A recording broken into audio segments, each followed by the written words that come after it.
day 2 of the cruise. Just woke up, went out, hopped in the hot tub a bit, got refreshed, got rejuvenated from yesterday. Pretty good first day on the ship, wouldn't you say? Yeah. Got a lot of food, a lot of drinks, so checked out all the places we were dying to try, but a lot more left to do. So we did get to a comedy show.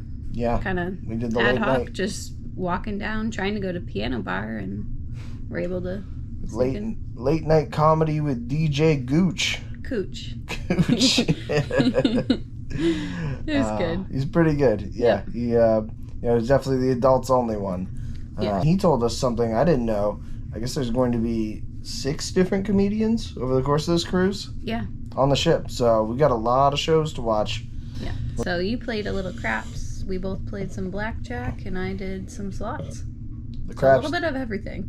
The craps tables, everything's $5 or $6 minimums. So perfect. You want to hop on there and go a while on $100? You can do it. Yeah. So heads up though, blackjack table when you're playing at $6 is 6 to 5 odds. So if you go up to the $25 minimum table, it goes back to 3 to 2. I think that's it for now. So off to breakfast.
Now, dear guests, you're very talented.